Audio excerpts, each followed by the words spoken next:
tu devrais faire du Pilates. Qui d'entre nous n'a jamais entendu cette phrase en nous entendant nous plaindre de notre mal de dos ou encore de notre manque de souplesse? Aujourd'hui, dans notre grand dossier, vous allez découvrir cette discipline à part entière, le Pilates. Elle permet de renforcer et d'assouplir notre corps en profondeur, de tonifier notre silhouette, mais aussi d'améliorer notre respiration. Mais pas seulement, le Pilates permet de soulager nos douleurs dorsales et permet de se détendre et de favoriser le sommeil. C'est pas mal, non? Présentation de ce sport complet avec Muriel Adassa, on en parle après. Direction Herzliya pour assister à un cours d'une méthode d'entraînement physique tendance aux multiples bienfaits sur le corps et l'esprit. Le Pilates, une discipline qui permet non seulement de renforcer et d'assouplir son corps, mais aussi d'améliorer sa respiration. L'un des principaux atouts du Pilates, le maintien et l'élégance, comme nous l'explique Laurence Derry. Le Pilates est une discipline qui s'adresse à tout public. Le but du Pilates est vraiment d'entretenir sa colonne vertébrale, de garder sa posture. C'est le sport le plus complet parce que non seulement on travaille le muscle, on s'allonge, donc on affine son corps, et en même temps on travaille les muscles les plus profonds. Donc aussi bien quelqu'un de plus âgé que quelqu'un de jeune peut faire du Pilates. Le Pilates propose pas moins de 500 exercices différents, fondés sur 6 principes de base essentiels. Le centrage, la respiration, le contrôle, la précision, la fluidité et la concentration. La jeune Salomé en est devenue adepte. Au début, j'aimais pas du tout le Pilates. Il fallait penser à trop de choses, à la respiration et en même temps à bouger la jambe et le bras. Et après, je me suis habituée et maintenant j'adore et je fais ça tous les jours et mon corps a changé. Pendant le cours de Pilates, les participants adoptent des postures différentes dans un ordre établi. Pour augmenter la difficulté de certains exercices, des appareils des plus surprenants sont mis à disposition dans ce studio de Pilates. Cadillac, Wonderchair. Et là, c'est la machine un peu plus compliquée puisque la surface est plus petite et par conséquent, on devra faire appel beaucoup plus aux muscles abdominaux, à son équilibre pour pouvoir effectuer tous les exercices. Autre machine dont les participants du Pilates sont adeptes, le Reformer.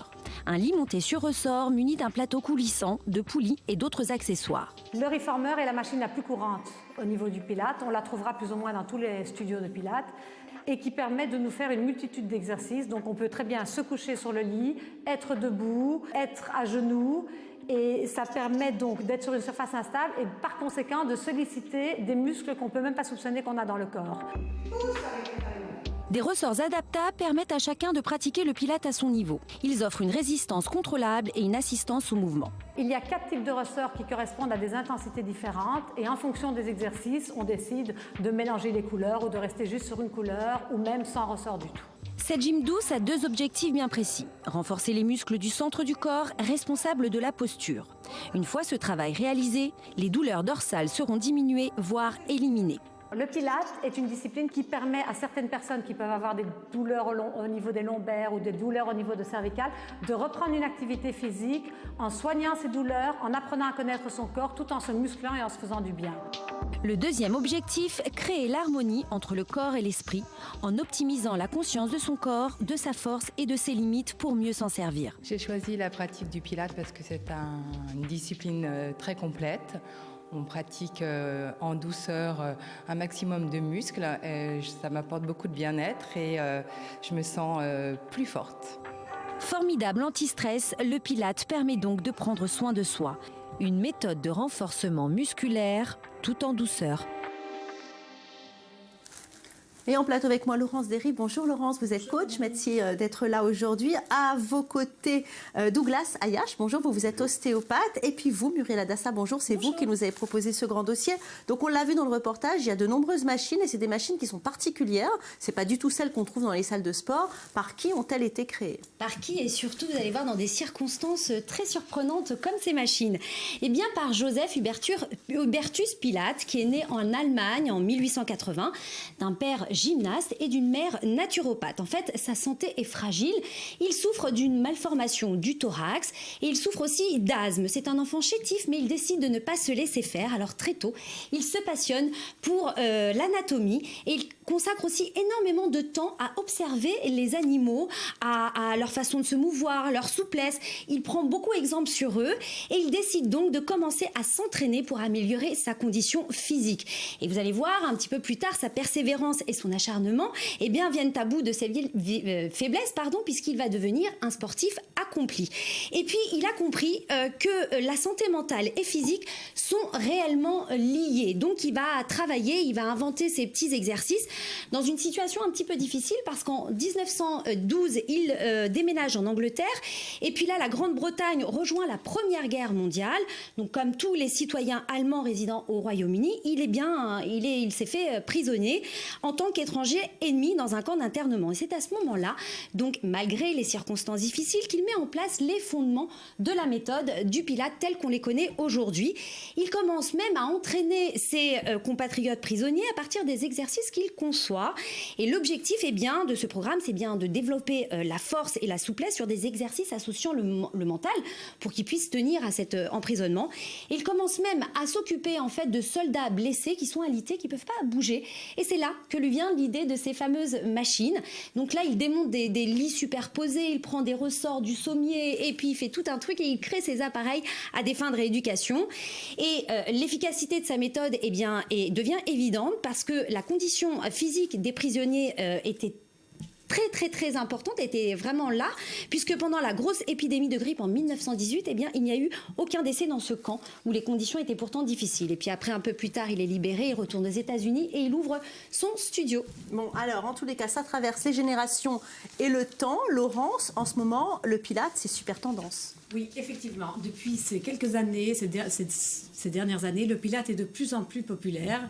La raison est simple, c'est une discipline qui est accessible à tous, aussi bien aux personnes peu ou pas sportives, aux personnes blessées ou en convalescence, aux jeunes femmes enceintes ou à celles qui viennent d'accoucher, aux personnes âgées, car même si les mouvements sont intenses, il n'y a aucune violence et aucun traumatisme dans le corps. Mais qu'est-ce qu'on vient chercher en faisant du Pilate ? En faisant du Pilate, la plupart des gens viennent pour plusieurs raisons. Bon, les raisons peuvent être diverses.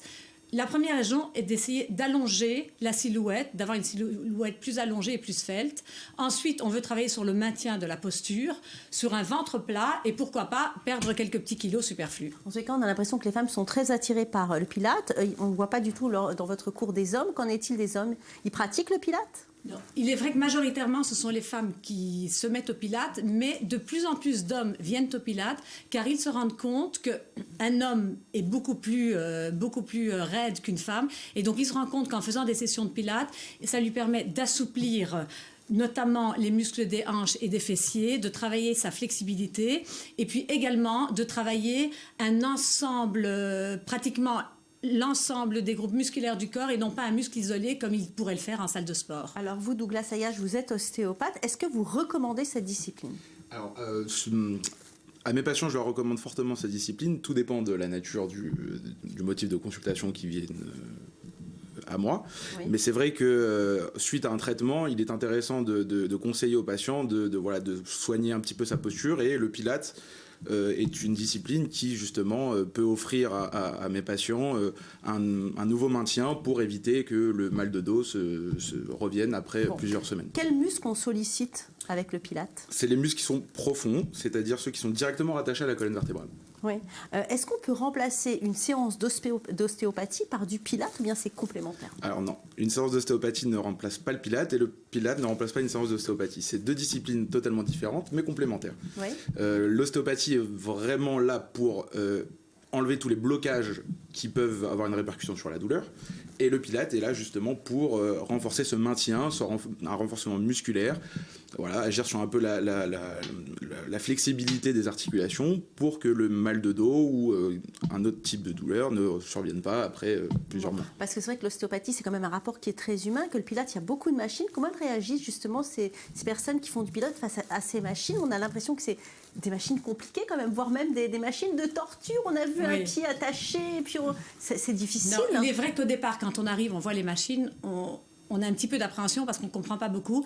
Et au fait, on comprend que ces machines sont là pour nous aider, nous permettre de vraiment se concentrer sur les muscles du centre, c'est-à-dire les abdominaux, les dorsaux, les fessiers, et de travailler tout l'ensemble des autres groupes musculaires en toute sécurité avec, bien sûr, de la résistance. Donc, ça permet vraiment d'affiner le muscle sans se blesser. Au contraire, ça permet même de récupérer et de revenir en forme. Oui, de revenir en forme. Alors, on l'a vu, Muriel, en préparant cette émission, il y a de nombreuses stars qui se sont mis justement au Pilates, qui sont devenus adeptes. Complètement, parce que bien évidemment, leur corps de rêve, ils se travaillent, enfin, c'est pas naturel, bien évidemment. Ils sont acharnés, en général, les stars, pour travailler leur corps.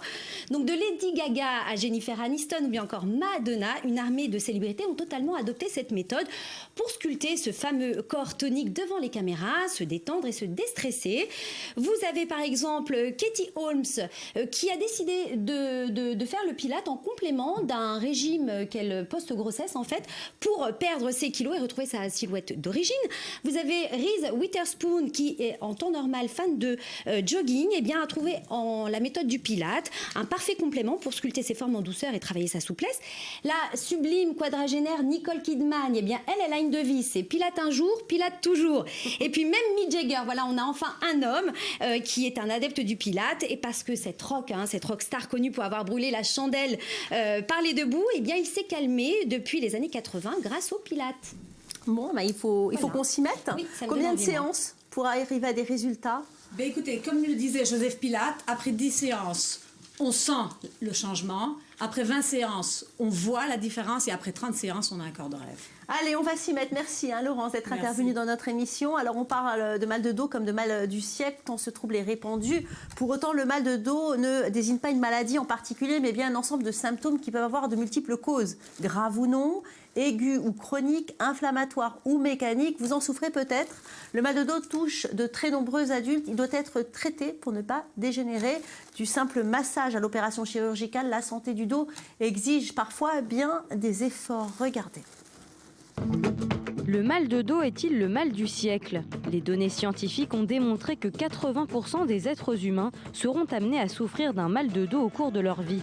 En France, une personne sur 5 vit avec un mal de dos depuis au moins 3 mois. Le mal de dos chronique est donc fréquent.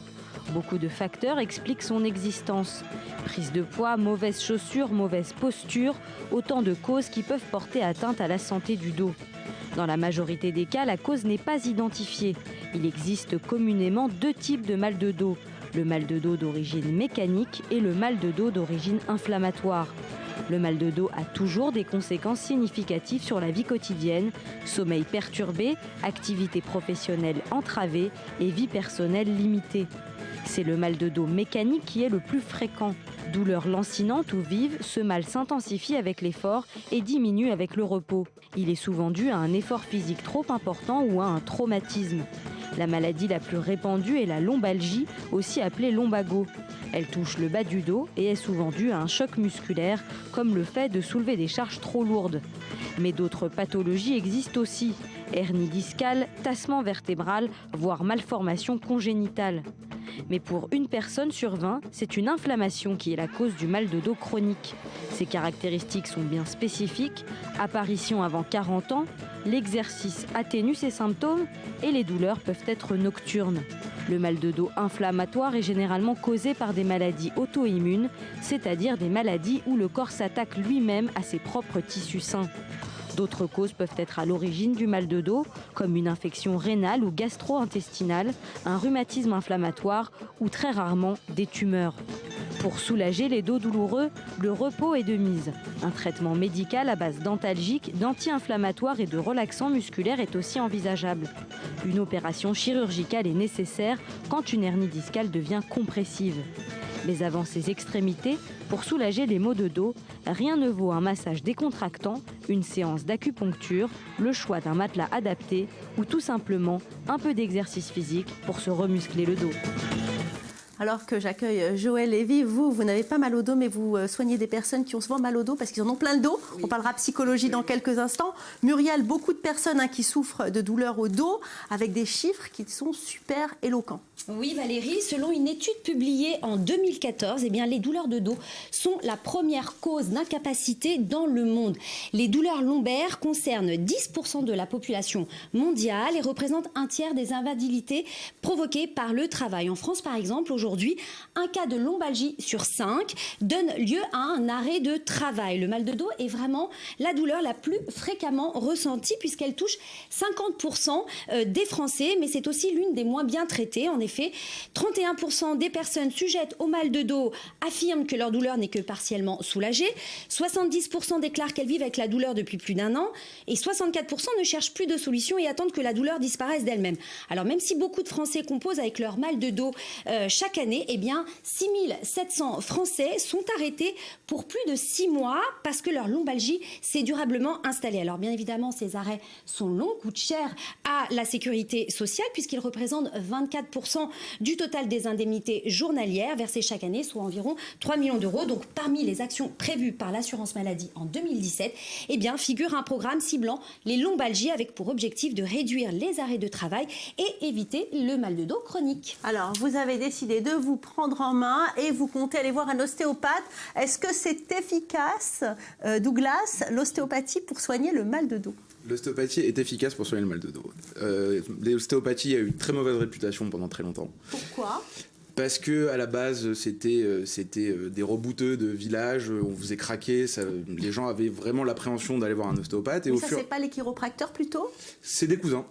Après, pour parler dans les détails, c'est lors de la création de l'ostéopathie, la formation était longue et coûteuse. Il y a eu un étudiant qui a décidé de réduire un peu la formation en enlevant quelques sphère de l'ostéo et il a créé la chiropraxie. Mais c'est des disciplines assez cousines. Bon, vous pouvez nous donner en tout cas des conseils au quotidien pour éviter le mal de dos? Alors, il n'y a pas de solution miracle. C'est-à-dire le mal de dos, malheureusement, si on doit l'avoir, on l'aura. Il y a des petits conseils au quotidien qu'on peut suivre pour justement diminuer les risques de mal de dos, comme s'étirer en fin de journée, ne plus être sédentaire. Oui. En fait, malheureusement, l'homme est de plus en plus sédentaire et donc il passe la journée dans la voiture, devant l'ordinateur, devant la télé. Donc c'est vrai que l'activité physique est recommandée pour justement ne pas souffrir de maux de dos. Alors vous intervenez en entreprise. Oui. Donc vous êtes ostéopathe, vous venez avec votre table de massage dans les entreprises. On souffre de maux de dos quand on travaille? On souffre de maux de dos, surtout cervical, puisque c'est généralement des métiers où on est face à un ordinateur, où on se positionne très mal face à l'ordinateur. Et comme l'œil se fatigue beaucoup plus vite, le corps se fatigue beaucoup plus vite, et on a une position qui n'est pas forcément adaptée à son bureau. D'accord, donc il faut trouver un emplacement ergonomique, essayer de faire en sorte de faire des mouvements qui soient plus adaptés. Qu'est-ce que vous conseillez? Le meilleur conseil, c'est généralement de mettre un repose-pied en fait, sous les pieds pour pouvoir soulager les lombaires. Et surtout, ne pas s'avachir sur son bureau, essayer de prendre une pause, même si c'est 2 minutes, mais de se lever, de quitter son milieu de travail pour pouvoir faire une pause et essayer un peu de se ressourcer pour pouvoir reprendre son travail. Ça irait un peu. Merci beaucoup, Douglas, d'être venu aujourd'hui. On va passer tout de suite à notre séquence psychologie.